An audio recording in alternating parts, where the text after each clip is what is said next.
On vit pas dans la même France. Magali Berda sur Sud Radio, il est 20h02, nous sommes en direct, on vit pas dans la même France, cette émission exceptionnelle sur Sud Radio, je me fais moi-même mon auto-promo, j'adore, j'ai les chevilles qui gonflent, vous ne savez pas. Faut se faire kiffer dans la vie, les amis, on peut pas compter sur les autres, on compte que sur nous-mêmes, donc je suis toute seule à promotionner mon émission, je me kiffe toute seule, voilà, n'est-ce pas Valentin ? Bah t'as raison Je suis Magali. accompagnée tous les soirs de mon Valentin Varoïkos, notre blogueur national, cette star des réseaux sociaux. Comment tu vas ce soir Magali ? Bah écoute, je vais bien, je suis ravie, on va faire une émission extraordinaire. Eh ben, j'espère, comme Voilà. chaque soir j'ai envie de dire. Ah oui, c'est vrai. Mais ce soir, c'est un sujet qui nous concerne particulièrement puisqu'on parle des réseaux sociaux. Encore une fois, c'est un peu notre sujet à nous sur Sud Radio dans l'émission On vit pas dans la même France où on casse les codes. Cette émission, on fait rencontrer deux mondes qui ne se parlent jamais. Alors en général, on a des politiques en face de personnalités publiques, d'influenceurs ou de créateurs de contenu. Pendant les municipales, c'est un peu différent, tout simplement parce qu'il y a des règles avec l'Arcom qu'on doit recevoir. Alors ils sont tous les députés, ils sont tous quasiment sur une liste quelque part en soutien à un tel. Donc c'est compliqué parce que dès qu'on en reçoit un, on doit recevoir l'autre d'en face. C'est pas possible, les amis. Donc nous, on a décidé de les laisser tranquilles pendant les municipales. Concentrez-vous sur votre campagne. Nous, on continue notre émission avec des créateurs de contenu, avec des personnalités influentes. Et à la fin, donc la semaine prochaine, on recommence notre panoplie de députés. Et alors attention, parce qu'il y a déjà une liste qui est chargée de députés et sénateurs qui seront là à partir de la semaine prochaine. Donc on vit pas dans la même France pour reprendre nos débats. Ce soir, on parle des réseaux sociaux. Est-ce que les réseaux sociaux peuvent détruire des vies ? Est-ce que c'est à ce point-là grave ? Alors moi, je pense que vous connaissez tous ma réponse. Oui, à 1 milliard de %. On a vu les stories de Sarah Frézou, grande influenceuse qui était vraiment qui avait l'air au bord du gouffre et voilà, et quand on voit des gens réagir et s'exprimer sur les réseaux, il n'y a pas de limite, on se dit ok, jusqu'où ça va aller. Malheureusement les politiques, enfin certains, je vais pas mettre tout le monde dans le même panier, mais certains ne réagissent qu'après des suicides. Moi je l'ai vécu lors de mon cyberharcèlement qui a été quand même historique, puisqu'il y a eu 34 personnes qui ont été condamnées de la prison, donc c'est le plus gros dossier judiciaire mondial en termes de peine, de condamnation dans le cadre du cyberharcèlement. Donc je pense que je suis assez légitime aujourd'hui pour en parler. Les gens vraiment ne se réveillent que quand il y a un mort. C'est-à-dire que vous avez très peu de soutien, très peu de soutien.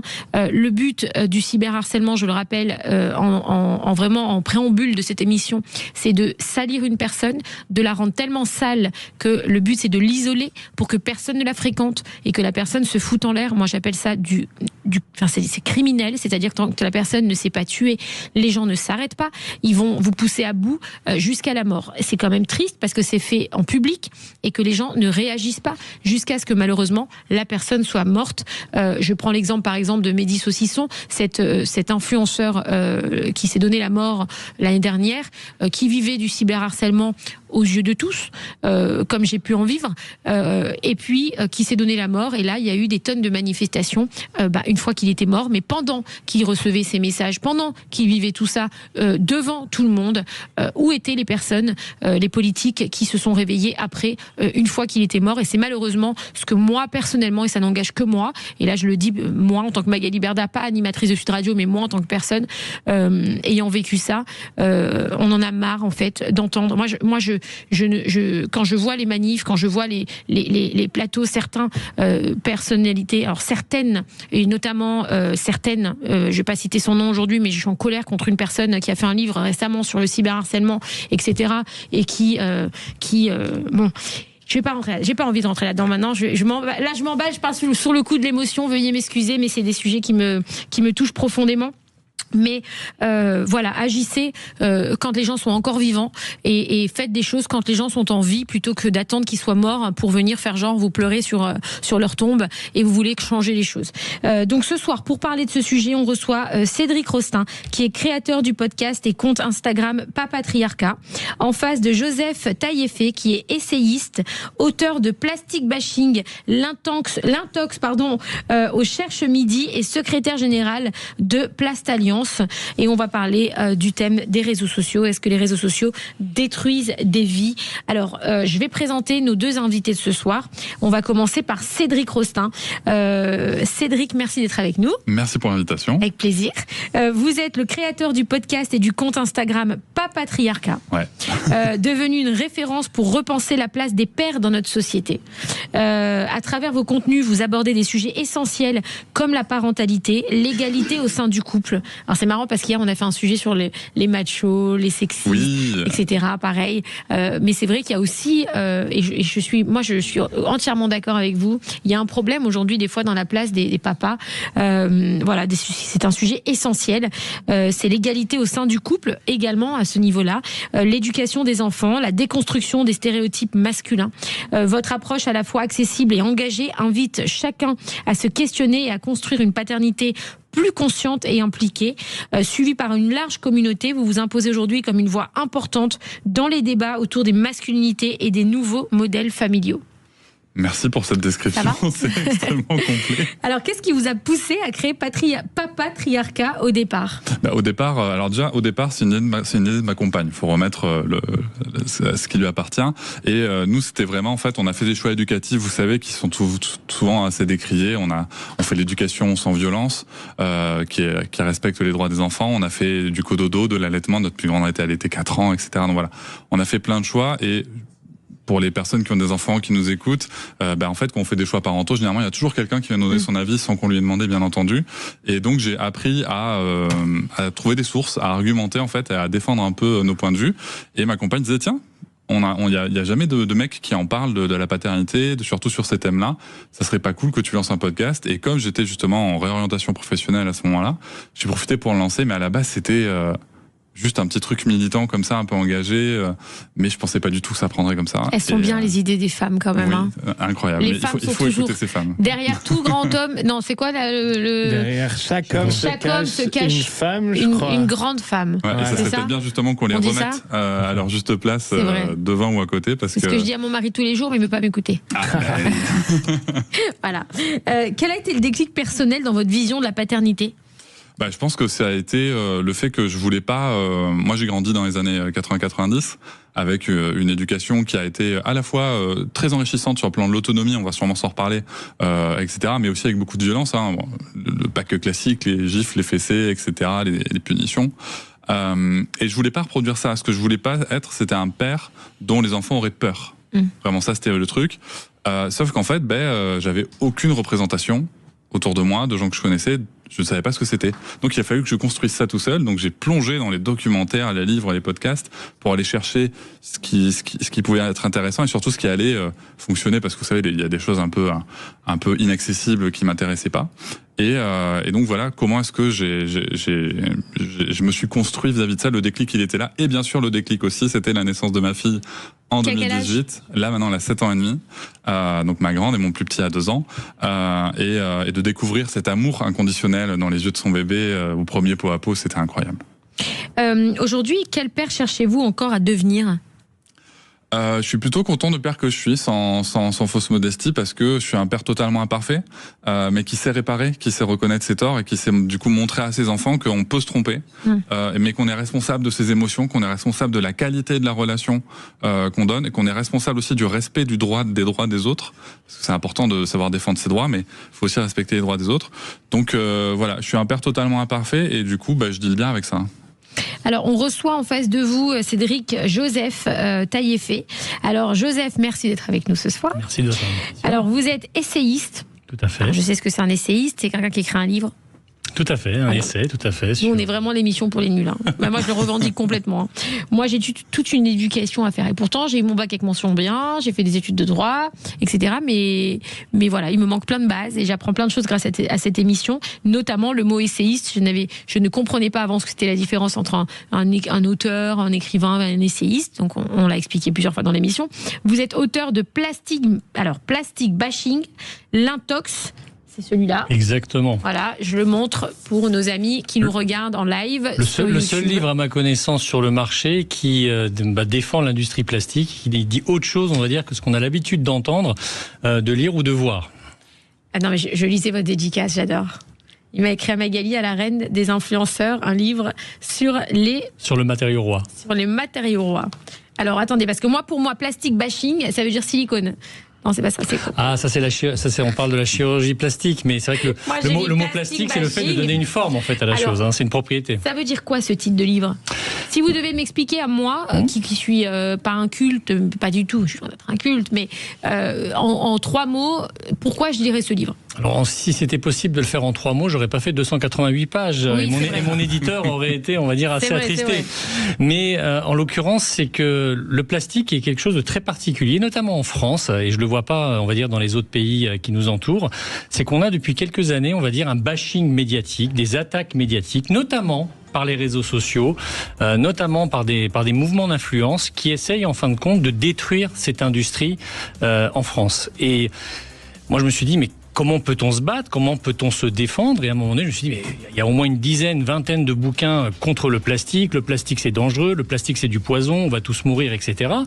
Et je me suis dit, mais à un moment donné, il faut peut-être que ceux qui sont dans l'industrie, parce que moi je représente, on va dire, cette industrie au niveau européen, prennent également le clavier, qui est en plastique, soit dit en passant, pour répondre. Et en fin de compte, donner, on va dire, un autre point de vue et une autre vision. Parce qu'on parle quand même de 120 000 emplois en France en direct, on parle de 3 000 entreprises, l'immense majorité des PME et des TPE.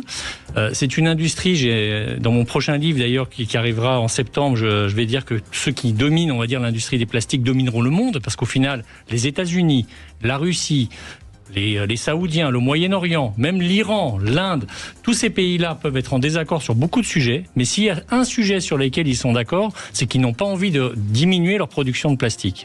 Et donc moi, ce que je suis en train de dire, c'est de dire non pas que je défends le plastique, mais je défends les industries qui sont en France. Parce que moi, ma crainte, c'est pas qu'il y ait plus de plastique. Vous avez du plastique autour dans vos oreilles avec le casque, l'ordinateur, les bouteilles d'eau, le téléphone. Même dans mes seins. Allez. Le téléphone plastique chez Magali. Vous inquiétez pas, il y a du plastique chez moi partout, dans tout mon corps. Alors, on revient juste après cette petite pause. Restez avec nous, on est full plastique ce soir, c'est parfait.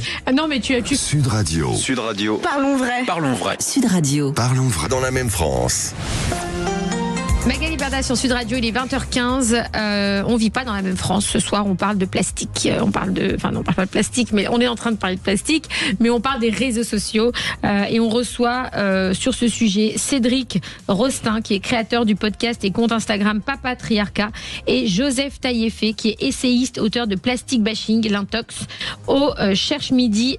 Alors, au Cherche Midi, c'est aux éditions Cherche Midi. Aux éditions du Cherche Midi, tout à fait. Aux éditions du Cherche Midi, et secrétaire général donc de Alliance, puisque vous défendez l'image du plastique en France. Je défends l'image des industriels. C'est les hommes et les femmes qui sont derrière, parce que de toute façon, si on a du plastique qui arrive de Chine, moi ça m'intéresse pas. Moi, ce qui m'intéresse, c'est d'avoir du plastique fabriqué en France. Et donc, je disais, vous êtes aussi secrétaire général de Plastalliance. Tout à fait. Et à travers vos travaux, vous questionnez les idées reçues autour du plastique. Vous alertez sur ce que vous considérez comme des raccourcis dans le débat environnemental. Votre approche vise à réintroduire de la nuance dans un sujet souvent polarisé, en abordant les enjeux industriels, économiques et écologiques liés à ce matériau. Vous êtes engagé dans le secteur, vous défendez une vision qui appelle à concilier innovation, recyclage et réalité des usages dans nos sociétés modernes. Alors, vous nous avez expliqué ce qui vous a poussé à écrire le Plastic Bashing, donc l'Intox. C'est un livre que vous avez écrit pour réexpliquer aux gens pourquoi il n'y a pas que du négatif aujourd'hui dans le plastique, puisque c'est vrai qu'on le diabolise beaucoup. Et selon vous, quelles sont les idées fausses les plus répandues sur le plastique aujourd'hui? Alors vous en avez énormément d'idées fausses. Ces derniers temps, on est la tendance, on va dire, pendant des années, ça a été la pollution, la baleine qui s'étouffe avec le sac plastique, etc. Or, ce qui s'est passé, c'est que ces associations qui étaient derrière, on va dire, ces campagnes, et qui étaient elles-mêmes financées par des grands groupes capitalistes, parce que ces associations et ces ONG ne sont pas innocentes. Il y a des forces derrière, se sont rendus compte qu'au final, les gens continuaient au final à consommer, continuer à boire dans des bouteilles d'eau. Je précise que dans les 50 produits les plus consommés en France, c'est une marque d'eau de source qui est très connue. La deuxième, c'est encore la même marque, mais dans un format différent. Et le troisième, c'est un soda américain. Et donc, au final, les gens n'ont pas peur, on va dire, du plastique ou de l'emballage plastique. Et donc, la dernière tendance aujourd'hui, c'est maintenant l'invisible. C'est-à-dire, plus c'est petit, plus ça passe. Les microplastiques, les additifs, les substances. Et donc, vous avez régulièrement, on va dire, des émissions à charge dans lesquelles vous n'avez pas, on va dire, de la contradiction, ou en tous les cas des avis indépendants qui sont donnés. Le meilleur exemple d'ailleurs qui est apparu, c'était Zone Interdite, le dernier Zone Interdite dans lequel j'ai participé. On m'a demandé d'y aller et je regrette absolument pas d'y être allé parce que pour une fois, on va dire qu'on donne la parole à l'industrie, mais on m'a montré, on va dire, dans la partie plutôt influence et plutôt, entre guillemets, lobbying. Or, j'ai eu 8 heures de tournage sur les études scientifiques pour leur expliquer que tout ce qu'on racontait, le plastique dans le cerveau, ça a été démonté. Les 5 grammes de plastique, on avale une carte bleue par semaine. Là, il y a eu beaucoup d'influenceurs dans le monde entier qui ont relayé cet élément par WWF et qui était totalement faux.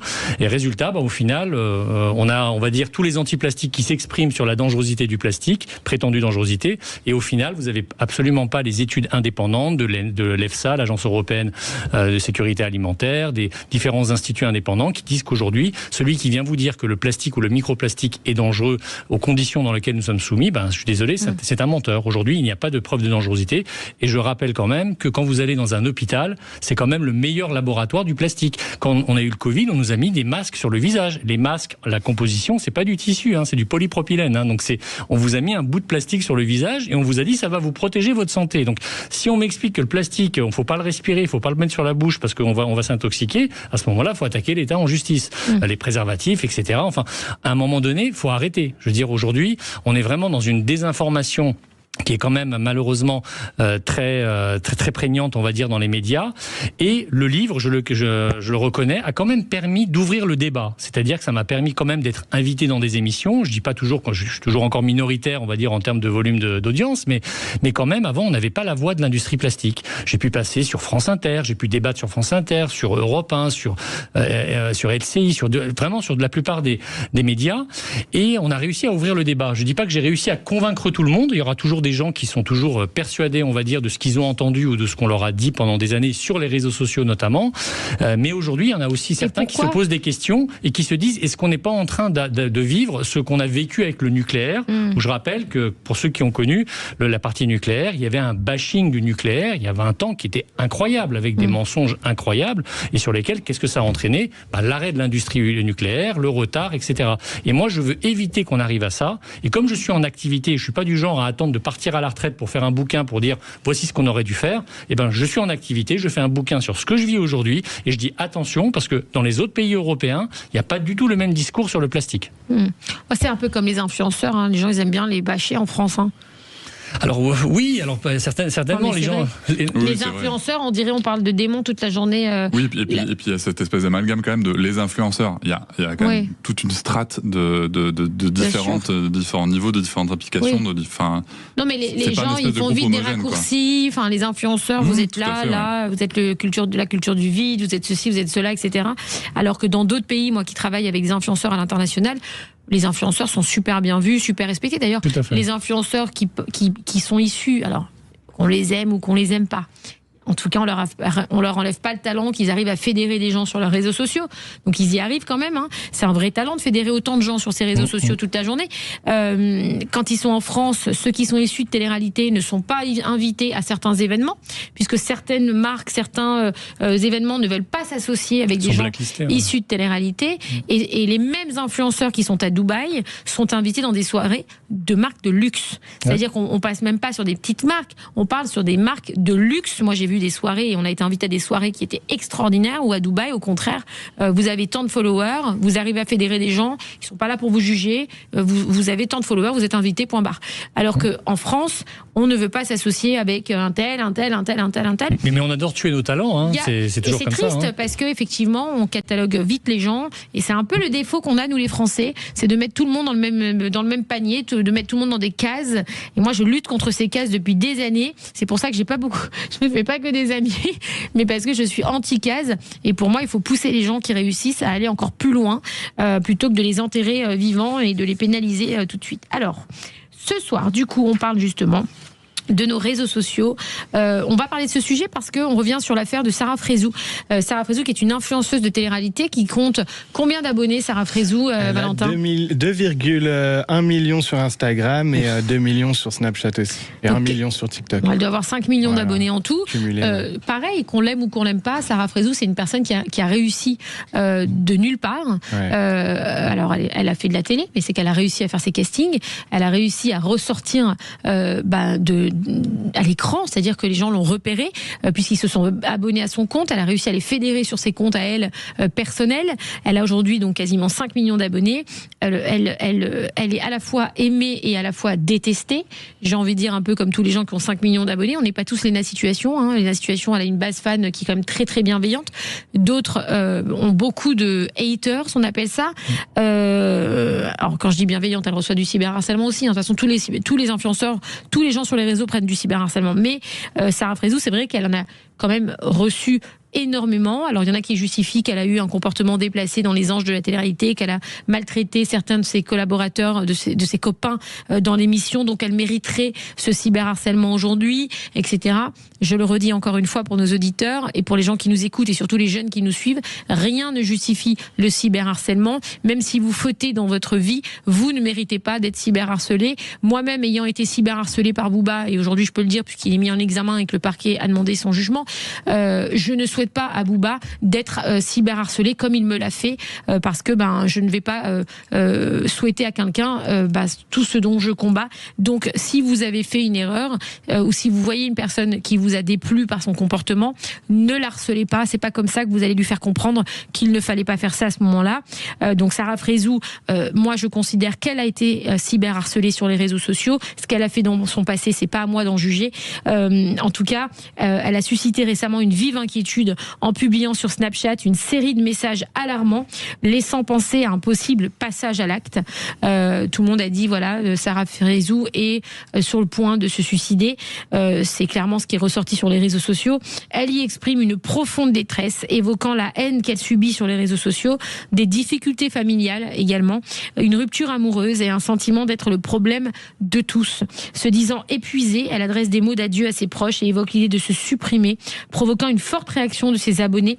Face à l'inquiétude générale, elle a finalement supprimé ses messages et rassuré en affirmant être en sécurité. Malgré cela, cet épisode relance les questions autour du cyberharcèlement, de la santé mentale et de l'exposition sur les réseaux sociaux. Peut-on encore être... En fait, peut-on vraiment parler de destruction de vie aujourd'hui ? Je pose la question d'abord à Joseph, sur les réseaux, ou est-ce que c'est exagéré ? Alors, comme vous l'avez dit, vous avez vécu vous-même dans votre chair ces cyberharcèlements qui peuvent avoir en fait des effets collectifs. Un cyberharcèlement, c'est aussi une entreprise qui peut être jetée en pâture dans les réseaux sociaux. Ça peut être un dirigeant qui est passé à la télé, qui peut-être a été maladroit et sur lequel, on va dire, qui est passé dans une émission un peu à charge et qui au final est jeté en pâture. Et qu'est-ce qui se passe derrière ? C'est que derrière, vous avez des femmes et des hommes et vous avez des gens qui travaillent dans ces entreprises. Et donc au final, ces gens, ils rentrent chez eux, leurs enfants, ils disent « Papa, maman, toi t'es pollueur, t'es un criminel, tu travailles dans une entreprise qui fait du mal ». Les entreprises, elles veulent recruter du monde, mais les jeunes aujourd'hui, ils regardent aussi les réseaux sociaux, ils disent non, mais moi j'ai vu tel réseau qui a dit écoutez, l'entreprise était polluée ou elle était des criminels, etc. J'ai pas envie de venir. L'aviation, c'est pas bien. Travailler dans une charcuterie, c'est pas bien. Travailler dans le plastique, c'est pas bien. Enfin, l'agriculture, c'est des pesticides, c'est pas bien. Donc à la fin, on fait quoi ? Et donc au final, ce qui risque de se passer malheureusement, c'est qu'on va détourner, et ça rejoint un petit peu la thématique un peu d'une émission précédente que vous aviez eue sur le fait que les jeunes, parfois pour certains en tous les cas, ont du mal à aller travailler. C'est qu'à un moment donné, on leur donne plus du tout envie d'y aller et de rentrer dans des filières qui ont besoin aujourd'hui de main d'œuvre, avec une population qui est quand même en train de vieillir, avec des gens qui vont partir à la retraite, et on a besoin de renouveler. Et donc c'est une question en fait de souveraineté, au final nationale, et de souveraineté industrielle, qui est qu'aujourd'hui, les effets, les dommages qu'on peut voir, on va dire, dans des campagnes qui peuvent être parfois même organisées, ça existe, on le sait, parfois des pays, on va dire des entreprises étrangères ou des concurrents étrangers, et ça existe, ou des ONG qui elles-mêmes sont financées comme je l'ai dit, par certaines entités. Au final, ce sont des armes de guerre économique. C'est-à-dire, vous avez dit, ça peut tuer. Oui, ça peut tuer des entreprises. Ça peut effectivement, pour une entreprise cotée en bourse, ça peut faire chuter le cours du jour au lendemain. Et donc, je rejoins un petit peu ce que vous disiez tout à l'heure, c'est-à-dire qu'en fait, on réagit souvent, les politiques souvent, ou on réagit souvent quand, on va dire, les gens sont morts et on se dit, écoutez, il aurait fallu faire faire quelque chose.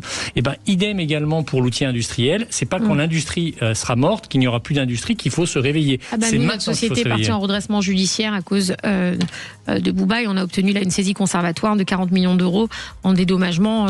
Il faut se battre. Il faut se battre. Et ça coûte très cher et c'est très fatigant et c'est très épuisant et malheureusement souvent. Il faut payer pour se défendre. Et souvent c'est trop tard parce que c'est compliqué après, parce qu'il faut tenir le temps de la justice et c'est ça le plus compliqué pour les entreprises et pour les humains aussi, c'est de tenir le coup, le temps que les choses se fassent. Restez avec nous sur Sud Radio, on revient tout de suite après et on va s'adresser aussi à Cédric Rostin. À tout de suite sur Sud Radio. Sud Radio. Sud Radio. Parlons vrai. Parlons vrai. Sud Radio. Parlons vrai. Magali Berda sur Sud Radio, il est 20h28, nous sommes en direct, on ne vit pas dans la même France, alors on parle ce soir du sujet des réseaux sociaux.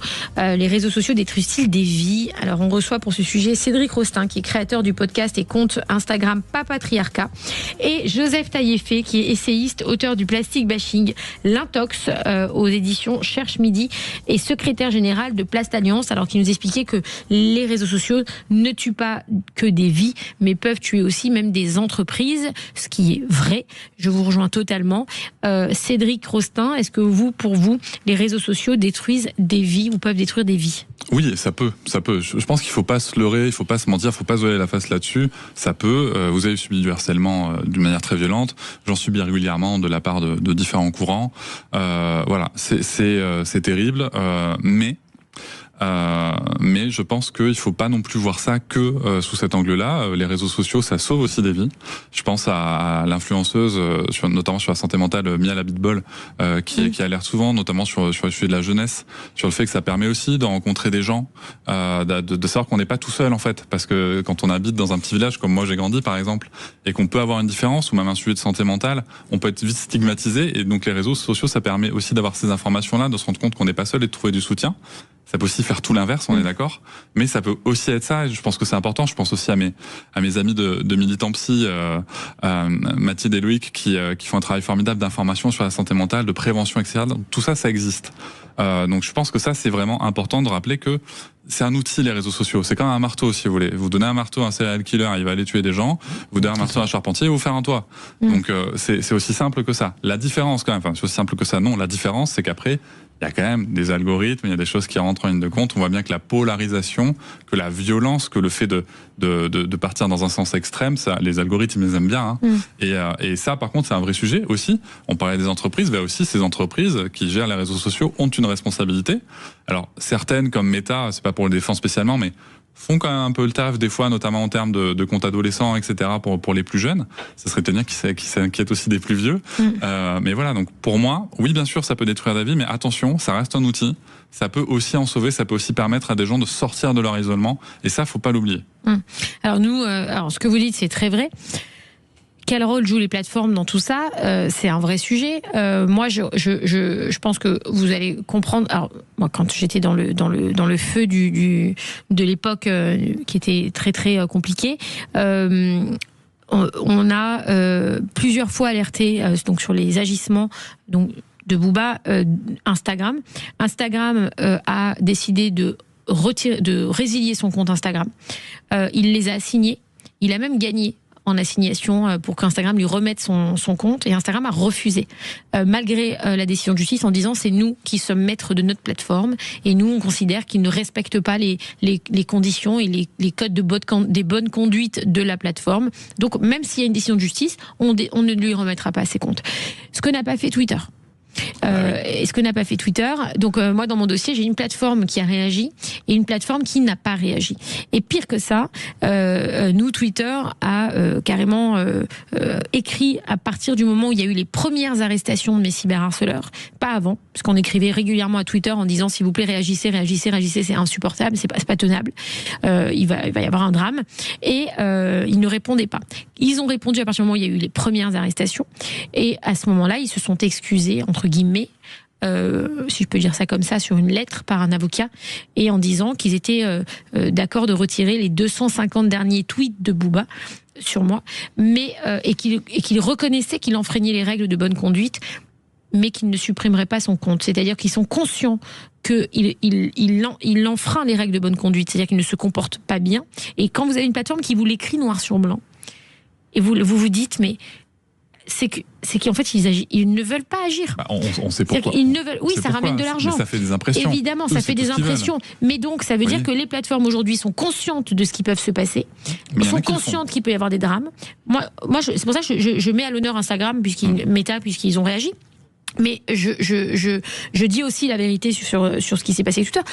Donc nous, on a décidé d'assigner Twitter en responsabilité aujourd'hui parce que, et mon avocat m'a fait un exemple qui va peut-être parler à nos auditeurs, très simple, c'est quand vous avez un criminel qui achète une arme pour tuer quelqu'un, la personne qui lui fournit l'arme, en sachant qu'elle va prendre cette arme pour tuer telle personne, elle est complice.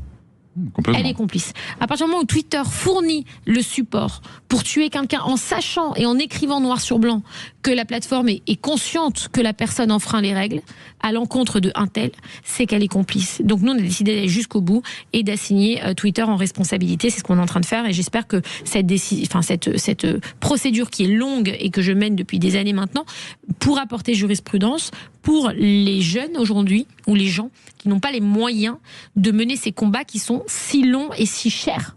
Parce que c'est cher aujourd'hui. C'est cher, ça représente des coûts financiers d'avoir des bons avocats, ça représente beaucoup de temps, beaucoup d'argent, beaucoup de santé mentale compliquée. Donc oui, les plateformes ont une totale responsabilité dans le comportement. Et je vous rejoins, il y a l'humain qui meurent et il y a les entreprises qui meurent également. Voilà, donc on est totalement dans le thème de ce qui m'est arrivé. Voilà. Bon bref, c'est pas une émission sur mon sujet, mais malheureusement j'en ai été victime, donc je peux en témoigner. Est-ce que aujourd'hui vous pensez que les réseaux sociaux ont les moyens de mettre en place des choses pour protéger les gens ou les entreprises ? Moi, je pense que c'est pas la question. Moi, je pense que la question, c'est quel est le résultat. Je pense que, notamment en France, notamment quand on parle du droit du travail, etc., les entreprises, pourraient en témoigner sûrement, on leur demande pas les moyens, on leur demande le résultat en termes de protection des personnes, de protection de la santé mentale. Moi, je pense que les entreprises sur les réseaux sociaux, on doit avoir la même logique. On doit avoir des résultats et à eux trouver les moyens. Donc ça, c'est vraiment essentiel. C'est d'ailleurs ce que fait aussi plutôt bien Meta. Mais après, je pense que la question aussi, on doit sortir un peu du sujet des réseaux sociaux, essayer d'élargir un peu le champ. La question, c'est en termes de société aussi. Qu'est-ce qu'on propose on parlait des jeunes. Qu'est-ce qu'on propose à nos jeunes, par exemple? Je ne sais pas si vous avez lu le livre Génération anxieuse de Jonathan Haidt, qui est fascinant sur le fait qu'en fait, on a surprotégé nos enfants dans le monde réel depuis le début des années 2000 et on les a abandonnés sur les plateformes, notamment la génération 2010-2008. On leur a mis un téléphone dans les mains avec une caméra à selfie sans aucun garde-fou. Et à côté de ça, le monde réel les rejette. C'est-à-dire que on a créé un monde, je ne sais pas si vous le savez, mais en un siècle, le périmètre de déplacement autonome d'un enfant de 10 ans autour de son domicile est passé de 10 km à 300 mètres en 2023. C'est-à-dire qu'on laisse plus les enfants être dans l'espace, on les laisse plus être autonomes dans l'espace. Il suffit de voir comment sont faites nos villes. Les enfants, est-ce que vous voyez des enfants jouer dans les rues au ballon aujourd'hui librement? Non, ça n'arrive plus. Au mieux, c'est dans des petits parcs, surtout bien pour déranger personne. Voilà. Donc, on leur coupe leur liberté. Ils n'ont aucune voix ni politique, on ne les écoute pas. Et forcément, tout à coup, il y a un nouvel univers numérique qui arrive, sur lesquels ils peuvent s'exprimer. Ils peuvent être entendus. Qui qu'on soit, on peut parler sur les réseaux sociaux. Donc, c'est un espace de liberté formidable. Et donc, je me suis permis d'ouvrir un petit peu ce champ de réflexion parce que les réseaux sociaux s'inscrivent aussi dans cette société où on a supprimé tout un tas de libertés à l'enfance et aux enfants, où vous voyez, on veut plus des enfants dans les restos, etc. Et forcément, ces enfants, quand ils grandissent, tout à coup, il y a un espace de liberté qui s'ouvre à eux. C'est tentant quand même, c'est tentant. Et en plus, avec des algorithmes qui sont faits pour les récompenser d'y être, donc c'est quand même aussi très tentant. Donc la réflexion, pour moi, elle est aussi sur quelle société on a. Et l'autre pendant de la réflexion, ça serait sur quels adultes on a sur les réseaux sociaux, parce que à un moment, je pense qu'il faut arrêter de se leurrer. Je suis allé sur Facebook, vous voyez, par exemple, je vous donne un exemple. J'ai fait une vidéo où je parle d'un sujet d'éducation. Je porte des jupes de temps en temps, des jupes longues. Je suis en jupe. Je peux vous dire que là, sur Facebook, j'ai tous les boomers qui sont arrivés, et les insultes homophobes, et en veux-tu en voilà. Pourquoi? Regardez ces mecs-là. Enfin, j'ai regardé leur profil, c'est des mecs, visiblement, leurs photos, ils ont facile entre 40 et 60 ans. C'est sûrement les mêmes boomers qui disent, ouais, l'enfant roi, ceci, cela. Non, mais les gars, prenez-vous par la main. Vous êtes des adultes matures. Regardez l'exemple que vous donnez. Pourquoi est-ce qu'on attendrait que les enfants fassent mieux que les adultes? Et je pense que vraiment, on a là-dessus un sujet où il va falloir réfléchir aussi à comment est-ce qu'on peut réguler ça. Comment est-ce on peut masquer certains mots, etc. Les plateformes mettent quand même des choses en place. Mais comment est-ce qu'on peut se dire que stop, les réseaux sociaux, faut arrêter de croire que c'est pas la vraie vie, qu'il n'y a pas des gens derrière. Est-ce que j'irai dire à une personne ce que je lui dis dans la vraie vie, ce que je lui écris sur les réseaux sociaux? Je pense que ça, c'est une vraie question qu'on doit se poser. Alors, pour avoir vécu un procès, non. Les gens alors là où je vous rejoins, c'est que les cyberharceleurs, c'est souvent pas des enfants, parce que souvent, moi, quand j'étais en pleine crise, on me disait, t'inquiète pas, ce sont des gamins. Les gens qui t'écrivent, qui t'harcèlent, ce sont des gamins. Les 34 qui ont été arrêtés, ce sont 34 adultes qui ont entre 25 et 60 ans, je crois, le plus vieux. Donc, ce ne sont pas des gamins de 15 ans, ce n'est pas vrai. Et ce sont tout type de personnes. Ce ne sont pas, parce qu'on m'a dit pareil, hein, mais c'est normal, c'est des mecs de quartier, pas du tout. C'est des agents immobiliers, c'est des meufs qui travaillent en agence bancaire, etc. Donc, mais c'est des gens qui ont tous le même discours à la barre, c'est de dire j'étais mal dans ma peau. Et c'était mon défouloir.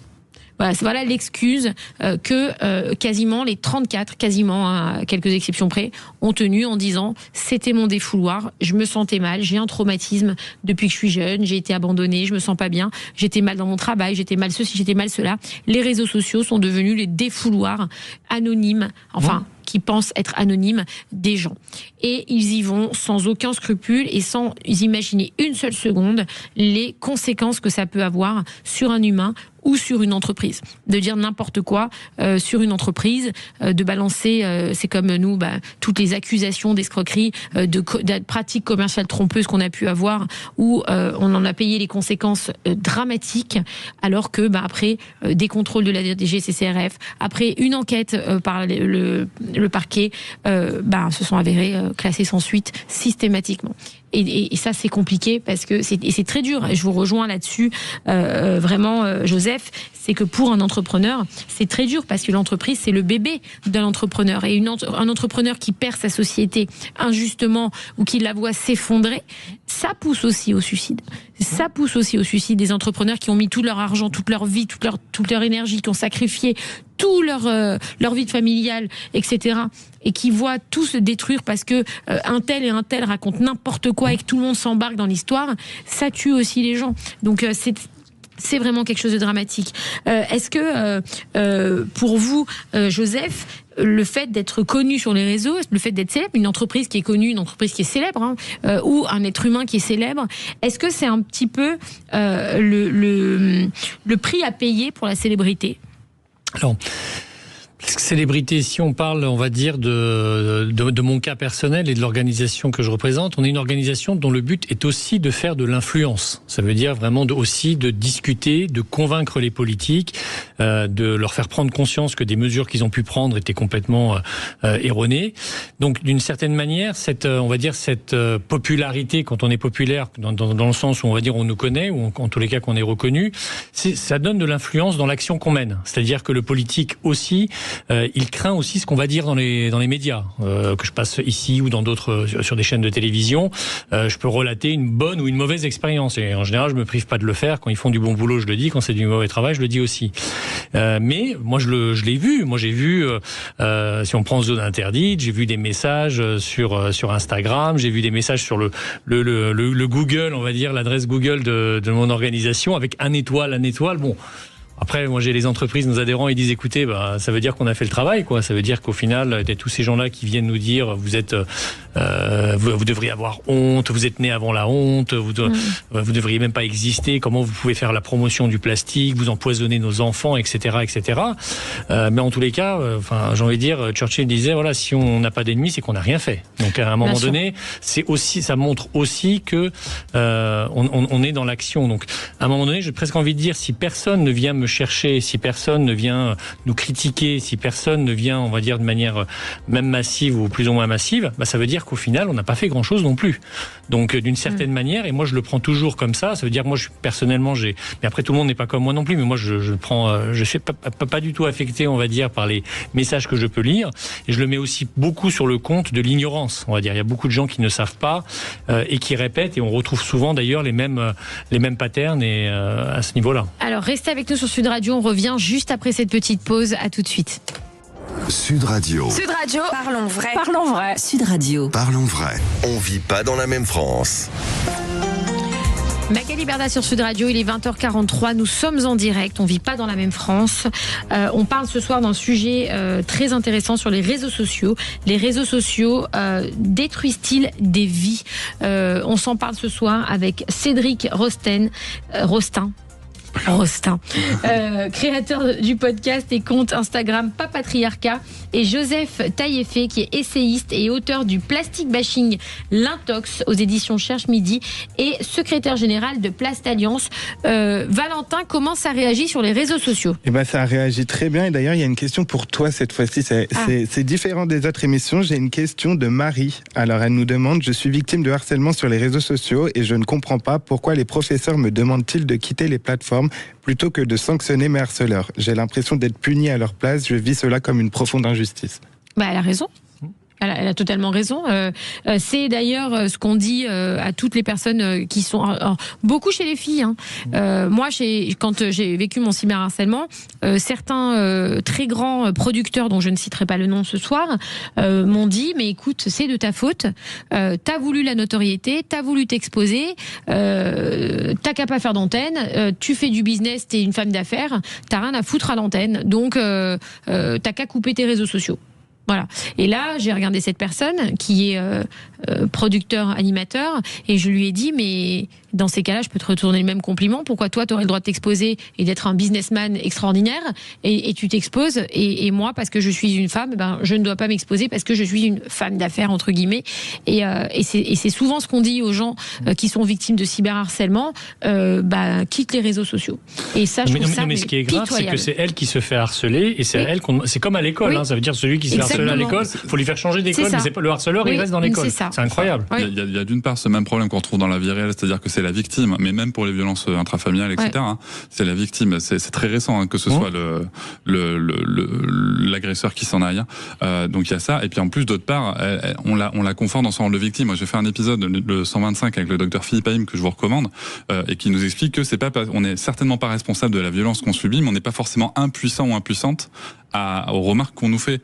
Et cette jeune fille, elle peut très bien aussi apprendre à comment accueillir ça, comment passer à autre chose, et aussi bien sûr comment, si ça va trop loin, si les profs y comprennent pas, passer carrément à des procédures beaucoup plus légales et pénales peut-être. Tout à fait. C'est vrai. Non, mais les gens, faut pas hésiter. Faut pas hésiter, ouais. Et puis les gens, c'est vrai que c'est le. Et je pense que c'est pour ça que les gens, du coup, ne voient plus de solution et arrivent à passer à l'acte, parce qu'ils se disent finalement: en fait, je suis rejetée et je n'arriverai pas à avoir une vie normale parce qu'on me demande de quitter ça, d'arrêter ça, etc., etc. C'est la victime coupable. Les gens après se foutent en l'air parce qu'ils se disent: il n'y a pas d'arrêt, quoi. Il y a pas de limite. Est-ce qu'il y a d'autres questions, Valentin, sur les réseaux sociaux? Pour l'instant, c'est celle que j'ai retenue, mais moi, je voulais réagir un peu. D'ailleurs, je rejoins les propos de Cédric. C'est vrai que les réseaux peuvent détruire des vies, mais peuvent aussi en sauver. Ça, je suis complètement d'accord. Mais pour revenir au sujet de Sarah Fressou, vu qu'elle fait partie du monde de la télé-réalité, que c'est un sujet que je maîtrise assez bien, c'est vrai que la notoriété, comme à l'époque, je pense à François Xavier, et paix à son âme, à l'époque de Secret Story 3, oui, quand les candidats, FX, quand les candidats sortaient d'une émission, c'était des vraies stars. C'était vraiment, ils avaient une notoriété de fou. Ils avaient de la foule dans les Champs-Élysées. C'était plus comme avant. Il n'y avait pas les réseaux sociaux, il n'y avait pas Instagram, il n'y avait pas les abonnés, les followers.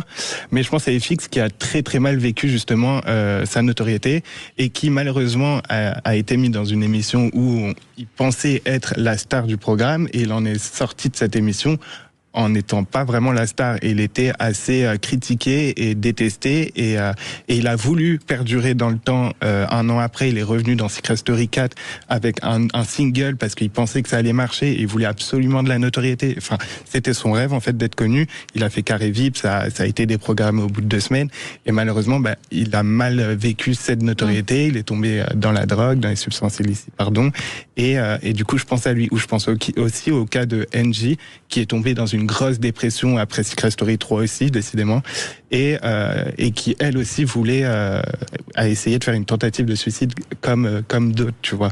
Donc c'est vrai que la télé-réalité peut peut amener à faire des choses qu'on aurait... Alors, c'est pas forcément la télé-réalité, c'est la notoriété. Non, mais c'est la notoriété, mais bon, la notoriété qui part à la base de cette télé-réalité, parce que si elle n'aurait pas fait cette télé-réalité, ils n'auraient pas eu cette notoriété, tu vois ce que je veux dire.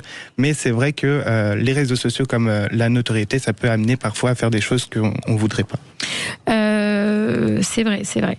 Après Sarah Frézou, enfin, on va pas se mentir, mais elle prend cher sur les réseaux quand même. Et elle n'a pas eu une vie facile, faut le dire. Elle a eu 4 relations qui ont été mises publiques, enfin qu'elle a mis publiques ces relations-là. Elle s'est mariée 3 fois, les 3 mariages se sont mal passés, donc elle se fait tout le temps critiquer sur ses mariages à longueur de journée, et à chaque fois qu'elle présente un de ses nouveaux copains ou conjoints, elle se fait encore plus tacler parce que les gens se moquent et en mode elle a fait 4 mariages, c'est 4 mariages de lune de miel. Enfin, ils font tout le temps des blagues sur ça, donc elle le vit très très mal.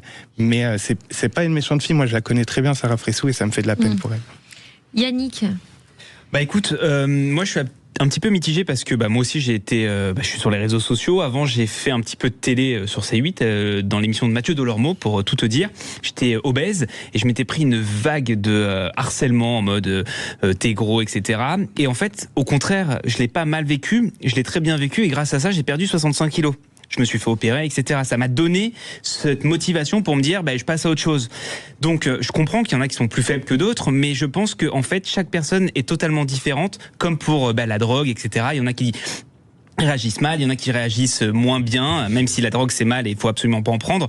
Moi je pense que au contraire, avant de rentrer sur les réseaux sociaux, on devrait avoir un genre de test pour savoir si on est apte ou non à utiliser ces plateformes. Dès le début, nous dire attention, les réseaux sociaux ça peut faire ça, ça peut faire ci, etc. Et il y a un truc que tu disais beaucoup, Magali, c'est que en fait, on devrait maintenant intégrer des cours dès le plus jeune âge à l'école de gestion des réseaux sociaux.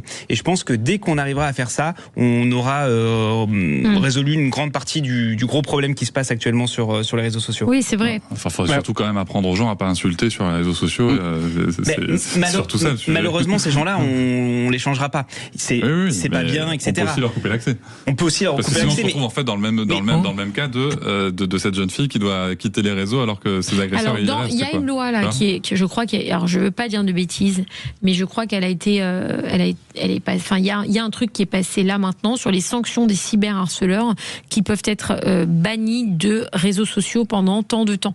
Et je crois que c'est arrivé dans le procès de Brigitte Macron là, qu'il y a eu avec les cyberharceleurs de Brigitte Macron. Il me semble qu'il y en a certains qui sont interdits de réseaux sociaux. Et ça, c'est super parce que c'est une punition. Parce que les gens qui sont sur les réseaux qui harcèlent les autres, c'est des gens qui sont dépendants des réseaux sociaux, qui vont comme je l'ai dit et que je l'ai vécu lors de mes procès, et je trouve ça triste que lors des procès que j'ai eu de cyberharcèlement, il n'y ait pas eu plus de journalistes pour relayer la manière dont se justifient les cyberharceleurs, parce que ça nous aide à comprendre ce qui se passe.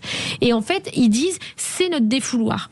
Et ils en ont besoin. C'est comme une drogue, c'est-à-dire le soir, ils rentrent chez eux, ils ont besoin d'aller se défouler leurs nerfs, leur mal-être sur les autres, sur les réseaux sociaux. C'est ce qui ressort. Donc ces gens-là, le fait de les punir, parce que les stages de bonne conduite, les stages de trucs là, je veux bien, mais en vrai, coupez-les. Moi, je vais vous dire, j'en ai une qui a été condamnée, qui à la barre n'était pas venue et qui avait fait, elle a tenu des propos à coup de je vais t'écarteler, je vais vous passer les détails. Elle s'en était prise à ma belle-sœur qui avait été assassinée, qui n'était même plus de ce monde. Je vais je vais violer tes filles, je vais etc.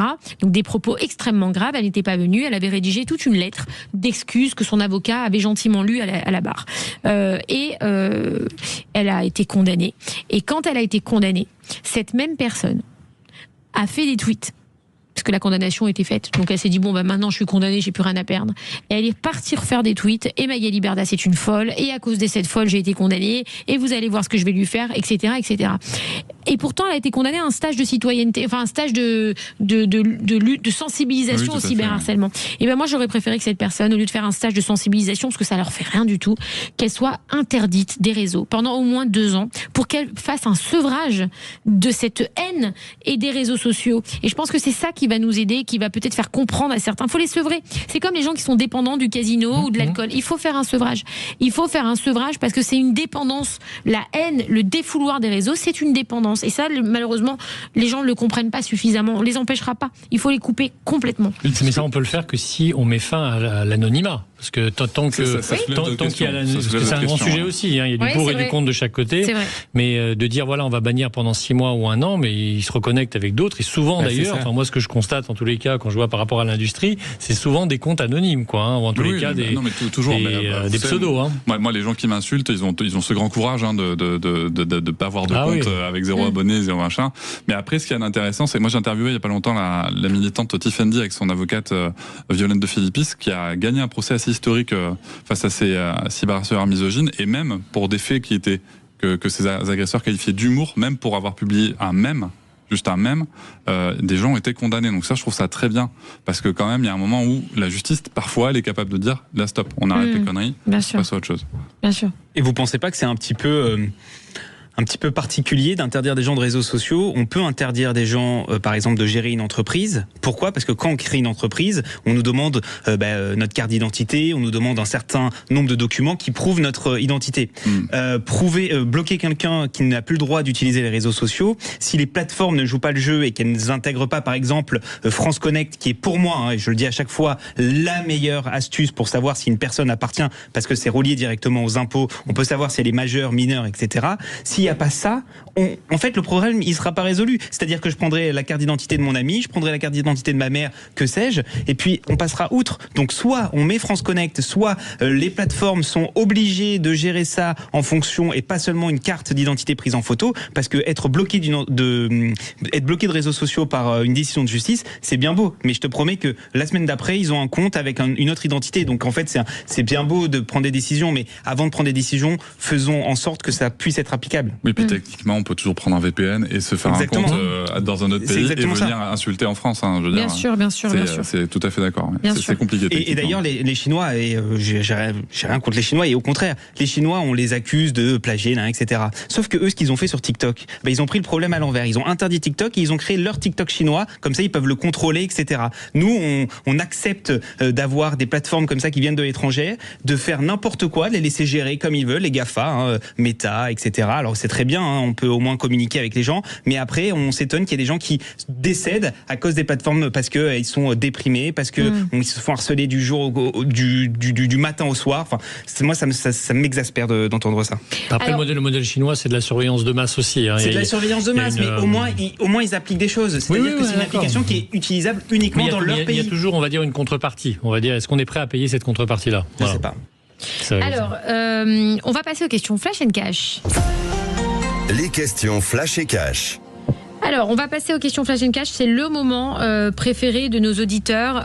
C'est les questions rapides, simples et efficaces. Alors, Cédric Rostin. Après la polémique où Nathalie Saint-Cric a comparé Rixotti à Mussolini en expliquant que c'était son surnom à l'Assemblée, avant de s'excuser d'être suspendu, est-ce qu'on est face à une simple blague mal placée ou à un vrai problème de neutralité dans les médias ? On est face à un vrai problème de manque de respect. Pourtant, j'ai aucune sympathie pour Éric Ciotti quand je vous dis ça, mais je pense que même quand on n'a pas surtout quand on est journaliste, on a ce devoir d'avoir un propos neutre et correct. Joseph Taillefer. Alors que les experts expliquent que la jalousie rétroactive est une obsession du passé amoureux du partenaire, souvent liée à l'anxiété et à la peur de ne pas être à la hauteur. C'est de la philo, là. C'est des sujets de philo. Qu'est-ce que c'est ça? La jalousie rétroactive. C'est toi qui as fait les questions? La jalousie rétroactive. C'est Florian? C'est Florian. Qu'est-ce qui connais, franchement, là. Florian, qu'est-ce qui t'arrive, Winnie? Il a dû lire le dictionnaire. On a un problème, Winnie? Vas-y, refais, vas-y, juste la question, déjà, elle est folle. Alors que des experts expliquent que la jalousie rétroactive est une obsession du passé amoureux du partenaire. C'est ChatGPT, ça. Ça veut dire quoi? Je dois dire quoi? Je sais pas. Souvent lié à l'anxiété et à la peur de ne pas être à la hauteur. Est-ce que c'est une insécurité normale dans un couple ou un vrai poison qui peut tout détruire? C'est une question d'hier, ça. Bon, en gros, est-ce que la jalousie excessive, est-ce que c'est un poison? La jalousie, c'est pas excessif, c'est pas bien. C'est pas bien. Cette jalousie, c'est bien, ça montre qu'on a de l'intérêt quand même, qu'il n'y a pas un désintérêt. Gardons ça quand même. Mais excessif, non. La jalousie, c'est mignon la jalousie. C'est bien la jalousie. C'est mignon la jalousie quand même. C'est mignon. C'est juste ça. Alors, Cédric Rostin, alors que les dépenses contraintes explosent en 2026 et avec en moyenne 1186 € par mois, notamment à cause du logement, des assurances et de ses abonnements, est-ce que les Français sont victimes d'un système devenu incontrôlable ou est-ce qu'ils pourraient aussi mieux gérer leurs dépenses? Je pense que c'est plutôt le système de la répartition des richesses qu'il faudrait qu'on questionne, clairement. Et Joseph, la RATP a refusé une campagne d'un média catholique au nom de la neutralité, mais dans le même temps, une publicité au code visuel clairement lié au Ramadan est affichée dans le métro. Est-ce qu'on est face à une neutralité à géométrie variable, voire à un 2 poids 2 mesures ? Je pense qu'en l'occurrence, il faudrait que le site catholique, ou en tous les cas le média catholique, saisisse la justice pour voir si effectivement il y a une discrimination. Mais présenté comme ça, on a l'impression qu'effectivement il y a une discrimination entre deux religions, ce qui ne devrait pas. Soit il y a une neutralité complète et on ne parle pas de religion du tout dans la pub de la RATP, soit à ce moment-là, ils peuvent faire la promotion du Ramadan s'ils le souhaitent, mais aussi de la fête de Pâques ou de Yom Kippour. Bien sûr. Alors, je vous remercie à tous les deux. Merci Cédric Rostin, créateur du podcast et compte Instagram Papatriarcat. Très beau contenu, voilà, sur les papas, etc. Vraiment à suivre. Et Joseph Taillefer, essayiste, auteur de Plastique Bashing l'Intox aux éditions Cherche Midi et secrétaire général de Plastalliance, voilà, qui nous réconcilie avec le plastique. Moi, je suis très en paix avec le plastique. Je l'ai accepté à l'intérieur de mon corps. Moi, il est très open, le plastique. Tout est OK. On se retrouve demain à 20h sur Sud Radio et tout de suite, vous retrouvez Les Clés d'une vie avec Jacques Pessis et son invité, l'animatrice. Alors, c'était pas hier soir, l'animatrice Flavie Flamand. C'est qui ce soir avec notre Jacques Pessis national ? Jérémy Crédil. Voilà, wow. Merci Valentin. Merci à toi. Demain, je parle de l'Eurovision. On adore l'Eurovision.